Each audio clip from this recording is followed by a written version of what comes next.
Great. Good morning everyone. Ya, hari ini teman, jujur ya, banyak orang Kristen hari-hari ini tidak butuh Tuhan setiap hari. Mereka cuma butuh Tuhan saat keadaan emergensi, saat keadaan darurat, saat sehat, lupa Tuhan. Saat bisnis lancar, gimana? Tidak ada doa. Ya, saat hidup tenang, bagaimana? Di Alkitab pun berdebu, tapi begitu sakit jantung, baru teriak, Tuhan, tolong saya. Alright, hari ini temanya adalah God is not in an emergency tool, ya. God is not an emergency tool, ya. Jadi Tuhan bukan alat darurat, teman-teman. Ini bukan iman, ya. Tapi sebetulnya ini pemanfaatan Tuhan. Tuhan dijadikan sebagai alat darurat. Banyak orang yang memperlakukan Tuhan seperti kotak P3K. Disimpan, dilupakan. Tapi begitu berdarah, baru dicari. Atau seperti ban serep. Ya, dipakai hanya saat ban utamanya bocor. Teman-teman yang terkasih. Ini keras tapi benar ya. Tuhan bukan alat darurat. Tuhan adalah Tuhan atas hidup kita. Kalau Tuhan hanya kita cari saat kita butuh, itu bukan hubungan, itu bukan relasi. Itu namanya apa? Transaksi. Nah,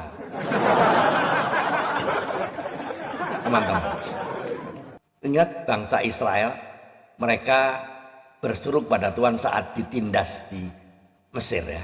Tuhan tolong, tapi begitu di padang gurun, apa yang terjadi? Mereka bersungut-sungut, lupa siapa yang menolong mereka. Atau lihat kisah 10 orang kusta.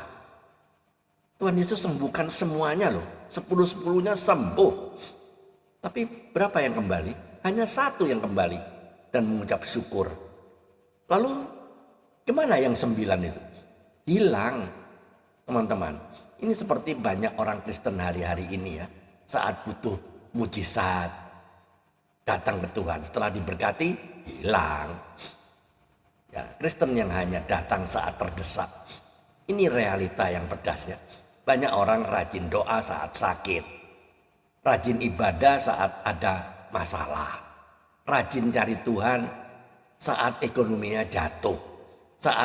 Tapi saat semuanya baik-baik saja, tidak ada doa, tidak ada baca firman, tidak hidup benar. Teman-teman, kalau hubungan kita dengan Tuhan hanya aktif saja saat ada masalah, itu bukan iman yang hidup. Itu iman yang musiman. Ya, Tuhan melihat hati ya, bukan drama. Tuhan tidak terkesan dengan doa panik kita ya. Kalau hidup kita sehari-hari mengabaikan Dia, Tuhan tidak butuh kita datang hanya saat kita terpojok. Tuhan mau hubungan, bukan kunjungan darurat. Efesus 2 ayat 10 berkata, kita diciptakan untuk melakukan pekerjaan baik. Artinya apa? Hidup kita sehari-hari harus mencerminkan Tuhan. Bukan hanya saat kritis saja, bukan hanya saat darurat saja. Seperti orang punya SIM ya, tapi tidak pernah nyetir. Sekarang versi rohaninya apa?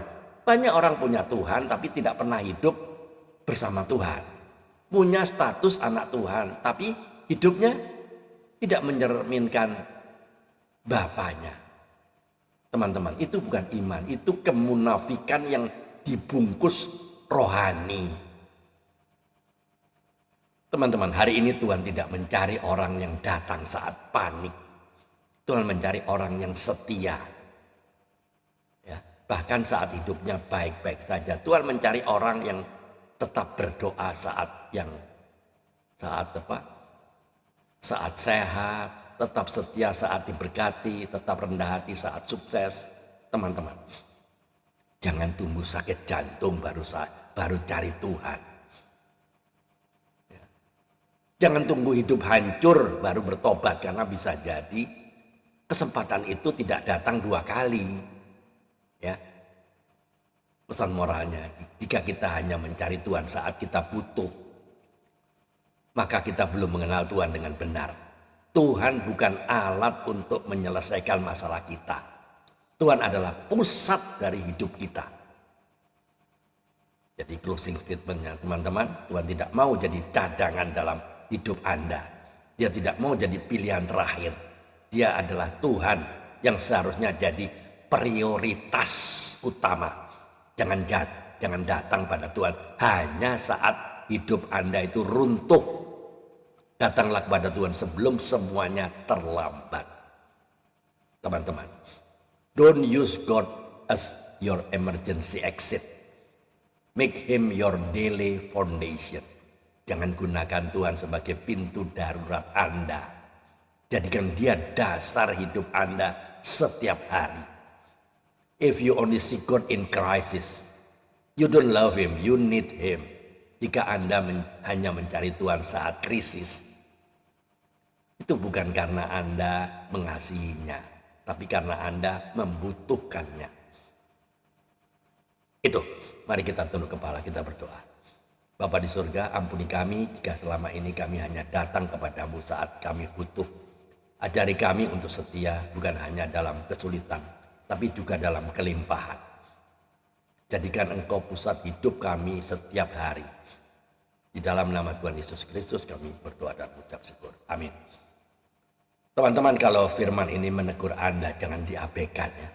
Tulis di kolom komentar, saya mau berubah dan belajar setia. Atau kalau jujur tulis, saya masih lemah. Doakan saya, tidak apa-apa jatuh. Yang bahaya itu kalau kita pura-pura kuat. Jika Anda diberkati, like, subscribe, and share. Supaya lebih banyak orang yang disentuh Tuhan. Jangan cuma dengar firman tapi tidak berubah. Karena hidup kita tidak diubah oleh firman yang didengar. Melainkan oleh firman yang dilakukan. Ayo, keep on fire, keep on moving. Ayo, mikir Tuhan Yesus berkati. Amin.